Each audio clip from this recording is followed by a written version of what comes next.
மக்கள் நலனுக்காக மீண்டும் ஜெயலலிதாவினுடைய ஆட்சியை உறுதியாக தமிழகத்தில் நிறுவுவதற்காக பங்காளி சண்டைகளை எல்லாம் மறந்துவிட்டு அநீதிகளையெல்லாம் தமக்கு இழைக்கப்பட்ட அநீதிகளையெல்லாம் தூக்கி எறிந்துவிட்டு இந்த கூட்டணிக்குள் வருவதாக டிடிவி தினகரன் கூறி என்டிஏ கூட்டணியில் இணைந்திருக்கிறார். யார் முதலமைச்சர் வேட்பாளர் என்டிஏ கூட்டணியில் என்று கேள்வி முன்வைக்கப்பட்ட போது என்டிஏவின் முதலமைச்சர் வேட்பாளர் யார் என்பது உங்களுக்கு தெரியும் என்று அவர் விட்டு விடுகிறார். அதில் இபிஎஸ்னுடைய பெயரை அவர் உச்சரிக்கவில்லை. என்டிஏ கூட்டணியின் முதலமைச்சர் வேட்பாளராக யார் அறிவிக்கப்படுகிறார்களோ அவரையே தாமும் ஏற்றுக்கொள்வதாக அவர் தெரிவித்திருக்கிறார்.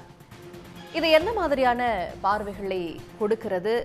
கருத்துக்களை பகிர்ந்து கொள்வதற்காக மூத்த பத்திரிகையாளர் திரு துரை கருணா நம்மோடு இணைந்திருக்கிறார். இணைந்தமைக்கு நன்றி திரு துரை கருணா. இருதரப்பும் மாறி மாறி மிகப்பெரிய ஒரு வார்த்தை யுத்தத்தை சில மாதங்களாக மேற்கொண்டிருந்ததை நம்ம பார்த்தோம். இன்னைக்கு டிடிவி தினகரன் இந்த கூட்டணியில் என்டிஏ கூட்டணியில் இணைந்திருக்கிறார் என்பது உறுதி செய்யப்பட்டிருக்கிறது. ஆனால் எடப்பாடியினுடைய பெயரை அவர் உச்சரிக்கல. இன்னொரு பக்கம் எடப்பாடி அவர்கள் டிடிவி தினகரனை பெயரை உச்சரித்து வரவேற்று எக்ஸ்தலத்தில் பதிவிடுகிறாரு.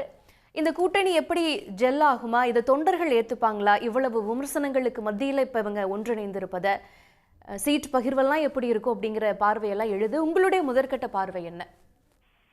அரசியல் களத்தில் மனத்தாங்களோடு அல்லது மன கசப்போடு பிரிந்து நிற்பவர்கள் எதிரும் புதிருமான தாக்குதலில் ஈடுபடுவார்கள். மிக கடுமையான விமர்சன கருத்துக்களை முன்வைப்பார்கள். அது எந்த கட்சிக்குமே விதிவிலக்கல்ல.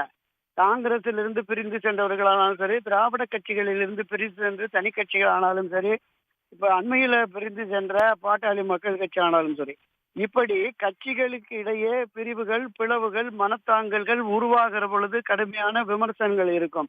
இந்த விமர்சனங்களை தாண்டி ஒரு பொது எதிரியை வீழ்த்துவதற்கு எல்லோரும் கரம் கோர்ப்போம் என்கிற மனப்பான்மை உருவாவது சகஜமானது. அந்த அடிப்படையில் திராவிட முன்னேற்ற கழகத்தை ஆட்சி அதிகாரத்திலிருந்து அகற்ற வேண்டும் என்று விரும்புகிற அனைத்து இந்திய அண்ணா திமுகவும் அதனோடு உடன்பட்டு இருக்கிற என்டிஏ பாரதிய ஜனதா கட்சி தலைமையிலான கட்சியினரும் முயற்சிக்கிறார்கள். அந்த முயற்சியின் ஒரு கட்டமாகத்தான் இந்த டிடிவி தினகரனுடைய அமமுக என்டிஏ அணியில் இணைந்ததை பார்க்கிறோம். இதுவரையிலும் மிக கடுமையாக திரு எடப்பாடி பழனிசாமியை விமர்சித்துவிட்டு இப்போது உடன்படுவதால் தொண்டர்கள் மத்தியிலே எத்தகைய உணர்வு ஏற்படும் என்று நீங்கள் கேட்பது நியாயமான கேள்வி. ஆனால் ஒரு கட்சியின் தலைமை ஒரு முடிவெடுத்து விட்டது, கட்சியின் எதிர்காலம் முக்கியம், கட்சியின் நலன் முக்கியம் என்று கருதி ஒரு கட்சி தலைமை முடிவெடுத்து விட்டால் அந்த முடிவுக்கு கட்டுப்படுகிற போக்கு திராவிட கட்சிகளிடையே இருக்கிறது.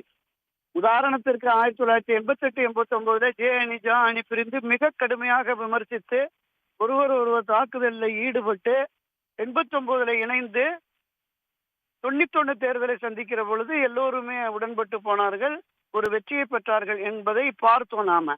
இன்றைக்கு திரு எடப்பாடியினுடைய மனநிலையில் மாற்றம் ஏற்பட்டிருக்கிறது. விட்டு கொடுக்கும் தன்மை வந்திருக்கிறதோ என்கிற தோற்றம் இப்ப அவர் வெளியிட்ட அந்த அறிக்கை மூலமா தெரிகிறது.